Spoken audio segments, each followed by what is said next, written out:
Dan kebetulan pada tanggal 20 Oktober nanti, Presiden Jokowi mundur atau diturunkan berdasarkan batas waktu yang ditetapkan konstitusi, maka Partai Ekonomi mengajak seluruh rakyat untuk membawa Jokowi ke jalur hukum. Kami tidak sekedar lahir untuk melakukan sebuah protokol yang biasa saja untuk mencari elektoral, tidak.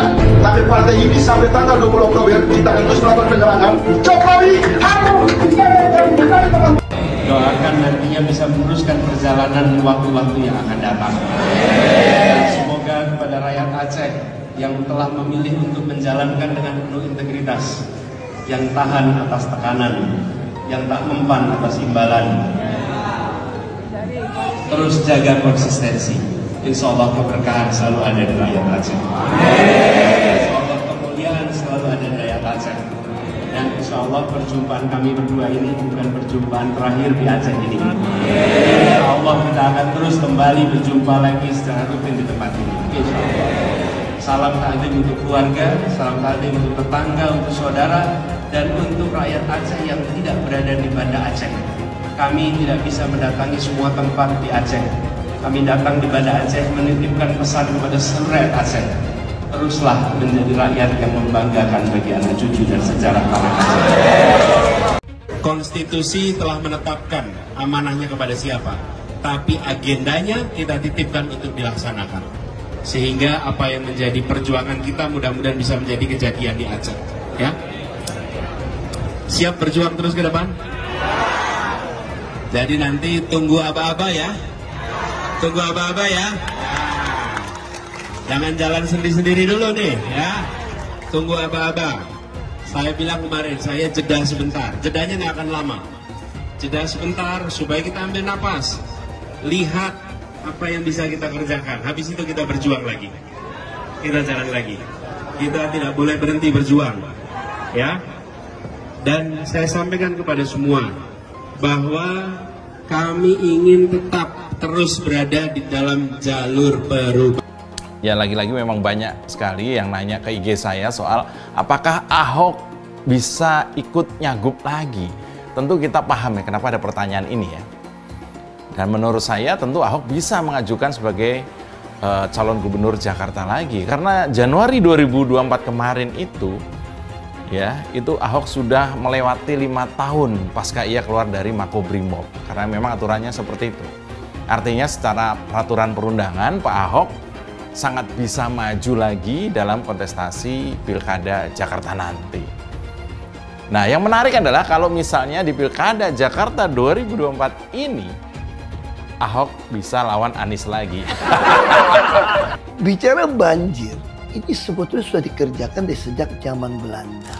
Teorinya ketika air datang banyak, air itu bukan dibendung, kalau bangun bendung tetap dia bisa meluap kan. Apakah kita Belanda membangun resapan, sumur resapan? Iya, kami semua lakukan. Tetapi tidak semua tempat bisa bangun sumur resapan. Karena di Jakarta ini kan, Jakarta itu kan muara ya. Sama kayak dulu orang tanya sama saya, kenapa nggak mau ganti nama-nama jalan gitu ya. Waduh, kalau saya ganti nama jalan, repot banget gitu ya. Orang mesti ganti cap, surat. Semua surat itu menambah biaya, menipiskan kantong orang Jakarta gitu. Kita fokus saja lah apa yang membuat perut kenyang warga Jakarta, pikirannya tenang, asal otaknya penuh gitu ya, sama dompetnya penuh. Itu aja kita fokus. Jangan hal-hal administrasi akhirnya membuat terjadi oknum pungli memanfaatkan. Ada maklar yang membantu mengurus itu semua. Nah, itu yang saya pikir. Yang paling penting bagi saya bukan kajian-kajian. Kita tahu terlalu banyak. Yang paling penting Anda berani eksekusi. Kadang kita tidak populer. Tapi demi untuk Jakarta lebih baik, popularitas itu tidak penting. Hanya sementara kalau popularitas hanya pencitraan. Bagi saya yang paling penting adalah melakukan eksekusi sehingga kita meninggalkan legacy. Apa yang kita kerjakan itu ada. Jadi sekali lagi bagi saya itu bukan suatu hal yang sangat penting. Jadi jangan merepotkan orang lah. Kenapa saudaraku yang masih saya perjuangkan Anies Baswedan dan Muhaimin kok datang ke KPU tanda tangan menyetujui kemenangan 02. Janji tanggal 22 datang ke depan masa, kita nggak datang. Kita ditipu terus. Ya, bagaimana? Jauh-jauh hari sudah saya ingatkan, ini hakim sudah bermasalah. Hakimnya nggak benar, harus dilawan. Dipuja-puja. Ayo para blow-on pemuja demokrasi. MK sumber masalah dengan putusan 90 yang memungkinkan anak kecil menjadi wakil presiden. Padahal belum cukup umur dan belum cukup dewasa. Nabi Muhammad saja yang dijuluki Al-Amin baru menjadi Rasul ketika usia 40 tahun. Ini masih kecil mau jadi wakil presiden, mau memimpin negeri sebesar ini. Karena itu kami yakin seyakin-yakinnya minimal diskualifikasi terhadap Gibran Rakabuming akan dilakukan. Allahu Akbar. Sekali lagi Gibran didiskualifikasi. Allahu Akbar. Surat terbuka untuk Pak Prabowo Subianto. Terserah Bapak mau ngasih kursi ke siapa aja kecuali Anies Baswedan. Ora oleh, pokoknya fik ora debat. Ora oleh. Aku demo ning sosmed sampai Anies Baswedan masuk kabinet sampean. Ingatlah Pak, perjuangan kami ini, pendukungmu. Rakyat yang mencintaimu, ojo sampai kami kecewa melihatmu memasukkan si manis-manis kui ke dalam kabinet. Ora iso. Ora oleh, pugei. Bangsa Indonesia adalah bangsa pejuang, bukan bangsa pecundang. Kemerdekaan Indonesia adalah atas perjuangan para ulama, kiai habaib dan para tokoh-tokoh panding badar, bukan pemberian daripada Jepang, bukan pemberian Belanda, apalagi pemberian Cina. Maka saya serukan untuk turun ke jalan, untuk bisa menyuarakan hati nurani rakyat, untuk mengawal MK, insya Allah diberikan kemenangan dari Allah Subhanahu wa Ta'ala. Terima kasih. Assalamualaikum warahmatullahi wabarakatuh. Percaya Prabowo menang, mendingan pindah agama aja, udah itu aja. Oke Mas, ada satu kata terakhir Mas? Ada. Lawan gitu. Yang percaya Prabowo menang, pindah agama. Agamaku Islam, dia nggak percaya. Oke. Silakan datang Jokowi. Saya mau ketemu sama Anda. Saya tidak takut ke Anda ini presiden, bukan presiden, tukang sapu kok. Jakarta yang tahu waktu jadi gubernur DKI. Ini yang warga Jakarta coba deh bersuara di sini. Gimana sih Jakarta semenjak kepemimpinan Pak Anies? Coba kalian nilai dari 1 sampai 10. Komen di bawah. Jujur gue kepo banget nih. Tidak ada cerita Ahok dengan Anies. Ketika saya kalah, saya langsung kasih Anies ucapan segala macam. Tapi yang tidak bisa saya terima, ketika Anda menang, Anda pidato memecah belah bangsa. Bahwa Jakarta udah kembali ke pangkuan pribumi yang dijajah selama ini. Itu teksnya di mana-mana. Itu sangat memecah belah bangsa. Saya ini asli Indonesia sesuai undang-undang loh. Apa karena saya namanya Ahok? Itu yang tidak betul seorang Anies lakukan. Bagi saya Anies sangat tidak negarawan. Anda udah menang, yes okay gitu loh. Saya juga tidak bawa ke MA, nggak bawa ke MK. Waktu Anda ulang tahun DKI saya juga datang. Tapi kenapa Anda mesti pidato seperti itu? Pak Ahok tidak akan pernah bersatu dengan Pak Anies. Sekarang dia bilang Pak Anies tidak negarawan. Mohon maaf nih, saya juga tak setuju terhadap statement Pak Anies yang bilang pribumi dan segala macam. Saya sangat tidak setuju, saya mengutuk kata-kata itu. Itu Muhaimin Iskandar pasti akan menjadi tersangka. Apakah kasus korupsinya ada indikasinya kuat? Laporan BPK. Laporan BPK itu menyimpulkan Formula E tidak boleh dibiayai oleh APBN maupun APBD. Firm itu ya? Firm, karena menurut undang-undang yang boleh dibiayai oleh APBN, APBD itu undang-undang olahraga tertentu yang disukai rakyat secara masif. Nah, lalu disebut yang masif itu apa? Sepak bola, voli, bulu tangkis, sirkuit itu tidak ada.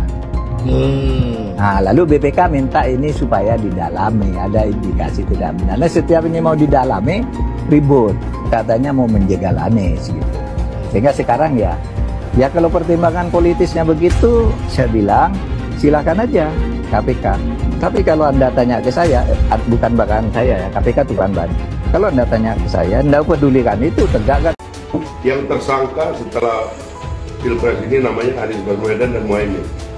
Mas Anies pernah terkait dengan dengan kasus Formula E, kemudian Mas Ganjar terkait dengan iktp, kemudian Pak Gus Muhaimin terkait dengan kasus yang lain, dan mereka pernah dipanggil KPK. Nah, kemudian dia jelaskan karena ada proses kasus itu, bisa jadi pasca Pilpres ada yang jadi tersangka.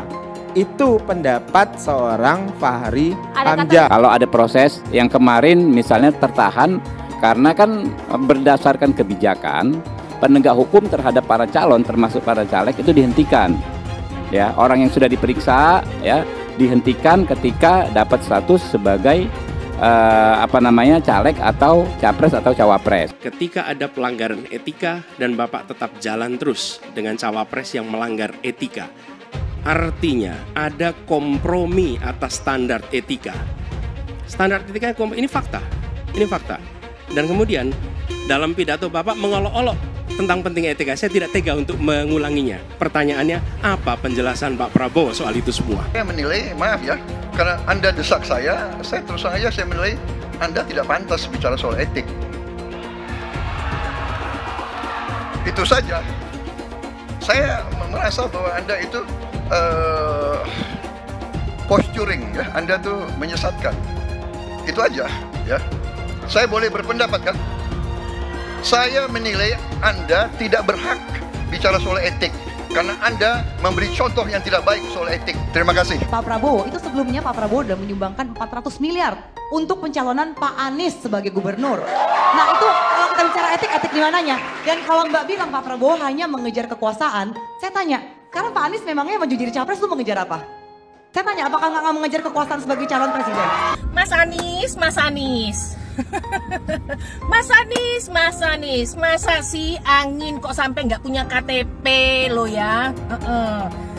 Angin keluar, angin masuk, angin keluar, masuk angin dodo ya, angin puting beliung, wes angin-anginan itu kok semua bisanya nggak punya KTP itu lo ya? Angin dari Jakarta ke Lampung ke Sumatera ke Jawa itu ya, kok bisanya liar begitu? Sama seperti air hujan ya, air hujan itu yang banjir itu bukan banjir ya, itu air parkir ya, air yang parkir Mas Anies. Mau punya pemimpin yang seperti itu ya, mau punya pemimpin yang seperti itu, dikiranya rakyat ini bodoh semua kali ya. Air hujan jatuh ke bumi, nggak boleh masuk gorong-gorong. Yang banjir itu bukan banjir, itu parkir, Mas Anies. Mas Anies pernah jadi gubernur 5 tahun di DKI. DKI menerima indeks polusi tertinggi di dunia. Bagaimana dengan anggaran 80T, Pak Anies sebagai gubernur tidak dapat berbuat sesuatu yang berarti untuk mengurangi polusi. Terima kasih. Polusi udara tak punya KTP, angin tak ada KTP-nya. Angin itu bergerak dari sana sini. Ketika polutan yang muncul dari pembangkit listrik tenaga uap mengalir ke Jakarta, maka Jakarta punya indikator, karena itu Jakarta mengatakan ada polusi udara. Ya susah kalau kita menyalahkan angin dari mana saja ya. Kalau kita dengan gampang menyalahkan angin, hujan dan sebagainya, ya mungkin tidak perlu ada pemerintahan kalau begitu ya. Apa yang bisa diharapkan dari Anies? Nggak ada. Jakarta amburadul, mimpin Jakarta aja amburadul, apalagi mimpin Indonesia. Anies itu perbual. Kayak mana apa karena perbual itu? Pembohong. Pembohong itu Anies itu. Gak usah dengar itu. Nggak layak jadi pemimpin. Apalagi jadi presiden. Di Jakarta aja kamu tengok itu amburadul. Di Jakarta tingkat kemiskinan tinggi. Pembangunan apa yang bisa dibangun Jakarta? Satu puskesmas pun bangunnya nggak ada. Masjid aja nggak dibangun. Mau ibadah. Di mana-mana kelebihan bayar. Apa yang bisa dibangun Anies? Satu aja nggak ada. Satu saja tunjukkan apa yang bikin Anies dibangun di Jakarta. Anies, siapa belakangnya? Oligarki, satu. HTI, FPI. Bahasa Indonesia bukan cari orang Yaman. Indonesia cari nyaman. Lawang jadi gubernur aja 5 tahun kamu nggak ngerti masalah Jakarta. Apa yang kamu lakukan dengan Jakarta? Nggak ada, Nis, nggak ada. Masalah Jakarta segitu banyak tak satu pun yang selesai. Yang ada malah kerusakan bertambah. Saya mensyukuri kenapa kalah, kenapa ditahan. Saya bersyukur atas itu semua. Saya coba bayangkan ya, kalau seandainya waktu itu kita menang, gitu ya, hari ini belum tentu kita bisa nikmati seperti ini. Kita bersyukur 5 tahun Tuhan izinkan kasih ke orang yang pintar ngomong untuk kerja. Coba kalau kita bayangkan gitu ya, kalau kemarin saya masih jadi gubernur, ini saya udah turun ini. Tapi yang pintar ngomong itu dikira orang hebat kan? Ini lebih berbahaya tahun 2024, langsung ketahuan karakternya. Langsung ketahuan itu. Di saya juga ada kutipan Pak di kamar saya Pak. Tulisannya, Jakarta telah mengambil keputusan yang fatal. Jangan sampai bapak politik identitas justru menang dengan cara menipu umat Kristen. Jadi kalau sekarang umat Kristen mendukung Anies, mereka akan membayar mahal kerelaannya untuk menukar iman hanya untuk kepentingan sesaat. Kita tahu Anies lahir dari apa? Politik identitas. Yang dia dulu melabeli kafir semuanya kepada yang non-muslim. Saya mintalah kepada muslim yang waras dan kepada kelompok minoritas. Janganlah Anda memilih pemimpin yang berkarakter seperti Anies. Gen Z juga tahu kalau Anies adalah sosok yang didukung kelompok intoleran yang membuat Pilgub DKI 2017 menjadi sangat kotor. Politik identitas yang mengarah ke perpecahan seperti yang dikeluarkan pendukungnya Anies, yaitu Kadrun bin Kampret. Kafir lah, laknat lah, PKI lah, ya cuman itu doang kemampuannya. Itulah pendukung Anies. Jangan pernah takut melawan Kadrun yang cuma pengen Indonesia hancur. Bapak politik identitas Indonesia Anies Baswedan, Bapak intoleransi Indonesia Anies Baswedan. Jangan lupakan, jangan terlena, jangan sampai dia pecahkan kita dengan dagangan ayat dan mayatnya. Air itu turun dari langit, turunnya ke atap rumah langsung sumur bor, bukan ke sungai dan ke laut. PKI yang kita harapkan, Anies Baswedan yang begitu jelas Islamnya, 4 tahun 8 bulan jadi gubernur. Mana peraturan pergub saja yang melarang miras? Mana perda Islam apalagi? Yang akhirnya tidak berani juga menegakkan hukum. Banjir tetap banjir, macet tetap macet, kriminalitas Jakarta. Anda tahu, 2 menit sekali terjadi pencurian. Sekarang orang sedang euforia, dia mau dicapreskan. Bagaimana umat terjebak lagi, bodoh lagi, masuk lagi. Kalau misalnya memang Anies itu mau maju dan dia tekad mau menegakkan hukum Islam dan menyatakan perlawanan, saya peduli. Tapi dia tidak lakukan itu. Dulu janjinya apa ya? Dan ini aneh, betul-betul aneh. Ini bukan kampanye, tapi saya sampaikan sini. Di satu sisi menyiapkan jalur-jalur air untuk dikirim ke laut, di sisi lain di lautnya dipasang dengan pulau reklamasi. Tinggal tunggu waktu jadi rob, air balik. Dan ini melawan sunatullah. Kenapa? Air itu turun dari langit ke bumi, bukan ke laut. Harusnya dimasukkan ke dalam bumi, masukkan tanah. Di seluruh dunia air jatuh itu dimasukkan ke tanah, bukan dialirkan pakai gorong-gorong raksasa ke laut. Jakarta telah mengambil keputusan yang fatal. Bukan banjir, itu memang parkir air.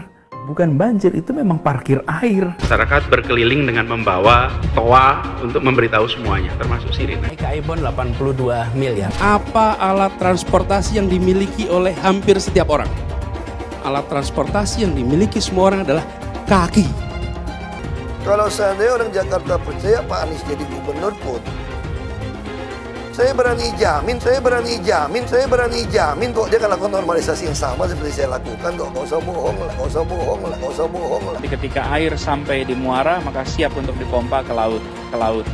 Pancasila Soekarno, ketuhanan ada di pantat. Anak Tuhan dari mana? Kalau Yesus anak Tuhan, bidangnya siapa? Besok di seluruh wilayah Indonesia kami katakan damai. Iblis hanya menggoda orang yang beriman. Makanya jarang-jarang orang kafir kerasukan setan. Yang kerasukan setan itu orang baik-baik. Jarang, saya belum pernah nengok Cina kerasukan setan. Pernah tak Ahok itu kerasukan setan? Enggak, setan yang disalib. Karena sesama setan dilarang saling menggoda. Karena di salib itu ada jin kafir. Karena di salib itu ada jin kafir. Karena di salib itu ada jin kafir. Haleluya. Kepalanya ke kiri apa ke kanan? Kepalanya ke kiri apa ke kanan?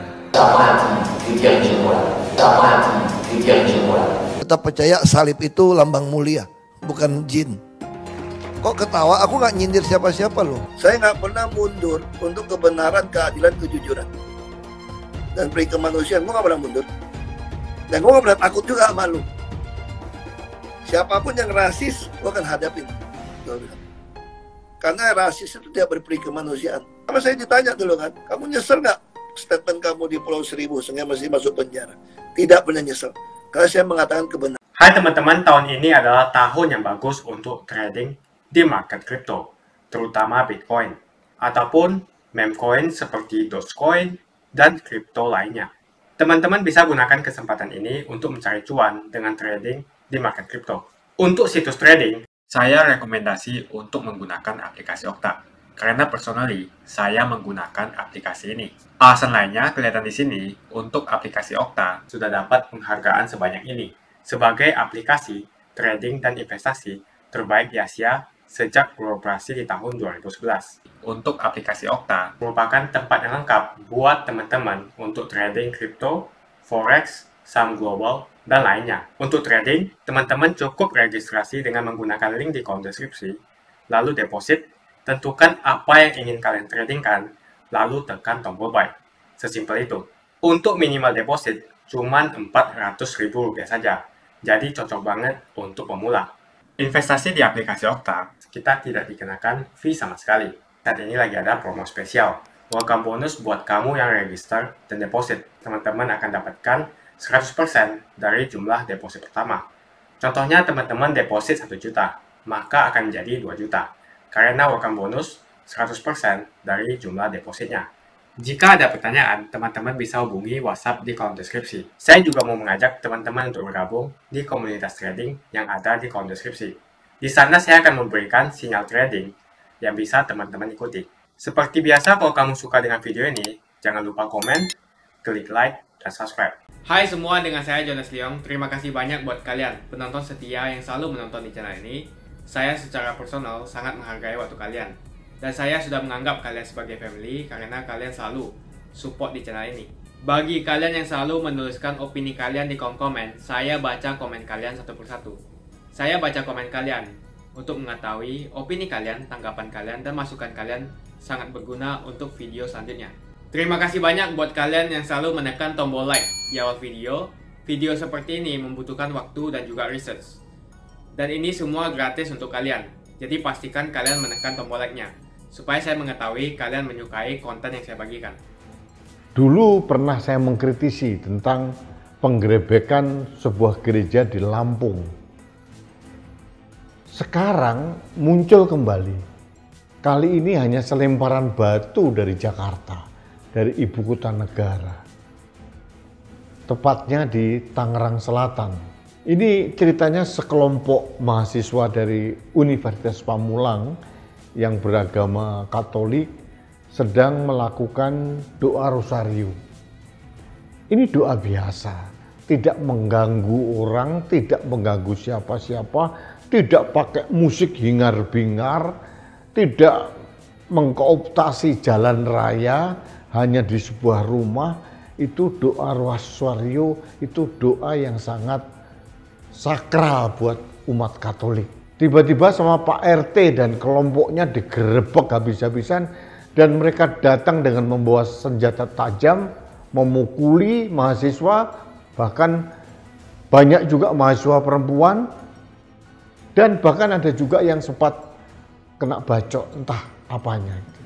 Alasannya mereka rumah tidak boleh untuk beribadah, kalau mau beribadah di gereja saja. Ini kan otak somplak. Kita boleh beribadah di rumah kita masing-masing, mungkin dengan 1, 2, 3, 4 orang teman. Aturan mana yang dilanggar oleh mahasiswa-mahasiswa itu? Justru aturan dari ketua RT setempat dan kelompoknya yang otaknya somplak ini yang menurut saya yang banyak melanggar peraturan. Itu melanggar hak asasi manusia, melanggar hak suatu kelompok untuk memeluk agama dan menjalankan ibadah agamanya. Kalau rumah tidak boleh beribadah, rumah kita orang muslim ini sering dibuat sholat berjamaah, sering dibuat pengajian, sering dibuat selamatan, kendurian, tahlilan, mauludan bahkan. Biasa saja. Siapa bilang beribadah harus di gereja atau di masjid atau di wihara? Justru kelakuan mereka itu memperburuk citra Islam. Islam itu adalah rahmatan lil alamin, rahmat bagi sekalian alam, bukan sekedar rahmat bagi hanya orang Islam. Alam berarti manusia dengan segala keberagamannya. Saya nggak tahu di pertimbangannya apa ini. Jujur saya tidak habis pikir dengan orang-orang seperti itu. Saya beragama Islam gitu. Jujur saya malu melihat kelakuan sekelompok orang yang berperilaku seperti itu. Kadang-kadang mereka lupa di teman-teman kelompok kecil ini. Mereka itu kalau lagi pengajian misalkan itu menutup jalan, pakai speaker yang sangat besar, luas, kencang. Apakah mereka tidak berpikir mengganggu? Gitu? Pertanyaannya, adakah yang menggerebek mereka? Tidak ada, karena mereka merasa mayoritas, diatur oleh konstitusi agama Islam, Kristen, Katolik, Hindu, Buddha, Konghucu, itu agama resmi. Artinya semua umat beragama dari 6 agama ini berhak menjalankan ibadahnya, menjalankan ritual keagamaannya tanpa gangguan dari pihak manapun. Jadi saya tidak habis pikir ini. Ini kelompok-kelompok yang tersesat oleh ajaran, mungkin pengajar agama, pendakwah agama yang alirannya itu aliran yang sangat menyesatkan. Dan saya mohon kepada aparat kepolisian setempat harus proaktif menelusuri dan mempidanakan. Bagi saya ini bukan hanya ada unsur pemidanaan, tapi ada unsur penistaan agama juga. Selain melakukan tindak pidana kekerasan, mereka juga ada penistaan agama. Saya bisa membayangkan bagaimana kalau kita sedang pengajian di rumah kita digerebek oleh tetangga kita. Apa begini kelakuan mayoritas? Jujur saya sebagai bagian dari mayoritas itu malu kalau melihat kelakuan seperti ini. Nabi itu mengajarkan kasih kepada sesama manusia. Nabi Muhammad itu mengajarkan itu. Kalau kalian tidak mengikuti ajaran Nabi Muhammad, perilaku budi baik Nabi Muhammad, lalu siapa yang kalian ikuti? Sekali lagi saya katakan, kebebasan memeluk agama dan menjalankan ritual agama itu dijamin oleh Undang-Undang Dasar 1945. Jadi sekali lagi saya mohon kepada aparat kepolisian untuk melindungi umat agama apapun untuk menjalankan ritual agamanya dengan baik, dengan tenang, dengan damai. Dan itu merupakan citra buruk bagi Indonesia. Doa Rosario itu adalah doa yang sakral bagi umat Katolik. Biarkanlah mereka beribadah dengan tenang, tidak mengganggu. Apa sih yang diganggu dengan doa-doa kepada Tuhan, padahal Tuhannya sama? Jadi saya kadang-kadang berpikir keras ini, bagaimana mengatasi ini? Bagaimana dalam 10 tahun ini kita tidak ada kemajuan masalah sikap toleransi untuk menghormati keberagaman di Indonesia ini. Dan saya mohon maaf, saya sebagai orang muslim mohon maaf kepada adik-adik saya mahasiswa di Unisba Pamulang yang doa rosarionya diganggu oleh sekelompok orang yang berpikiran sempit. Orang-orang seperti kelompok yang menggerebek itu tidak sadar bahwa ini masalah ini viral dan itu ditonton oleh seluruh dunia. Jadi sekali lagi mudah-mudahan saya berharap aparat kepolisian tegas, tidak mengakomodasi suara orang mayoritas. Mayoritas kalau salah katakanlah salah. Jangan akan menjadi presiden buruk kalau itu dibiarkan, itu akan dijadikan referensi buat orang melakukan hal yang sama. Itu promosi buruk buat Indonesia, promosi buruk juga buat agama Islam.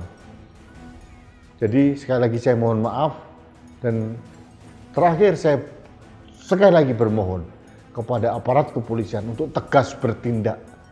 Jangan sampai kelakuan buruk itu dibiarkan, permisif, nanti akan dilakukan kembali dan itu akan mengganggu kondisi kehidupan beragama kita yang sebetulnya tidak ada masalah apa-apa.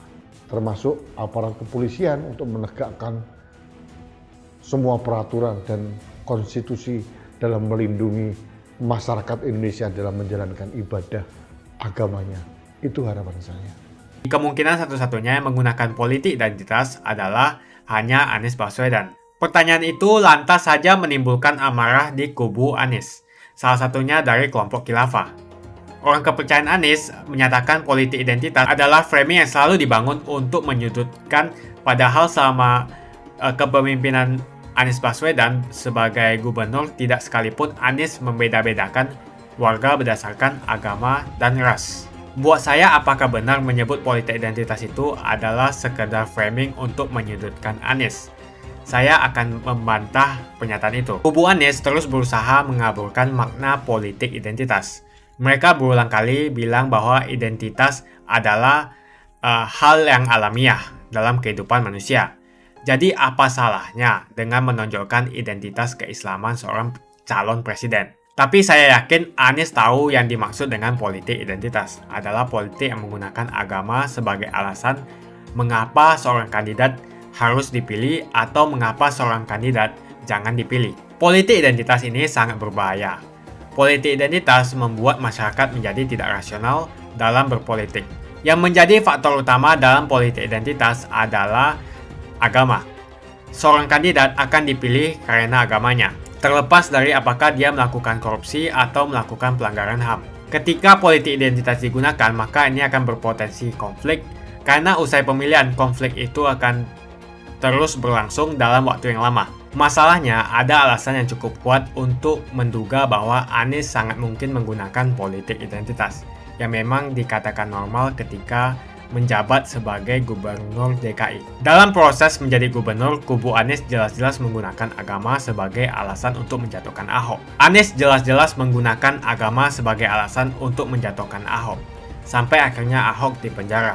Jadi ada track record sebelumnya bahwa Anies bisa menggunakan politik identitas untuk mencapai tujuannya. Anies sangat mungkin menggunakan politik identitas karena ini memang keunggulan komparatif dari Anies. Dia mungkin saja seorang doktor dari Amerika Serikat, tapi rekam jejak kepemimpinannya sangat tidak bagus. Dia gagal sebagai rektor Paramadina, gagal sebagai menteri, dan gagal sebagai gubernur. Jadi agama digunakan untuk membangun dukungan terhadap Anies. Itu saja opini saya. Pastikan Anda menekan like di video ini dan bagikan video ini ke teman dan family Anda supaya mereka mengetahui informasi ini. Jangan lupa tekan tombol subscribe dan bunyikan tombol loncengnya supaya kamu tidak ketinggalan info dari channel Johannes Leong. Dan saya akan jumpa kalian di video selanjutnya.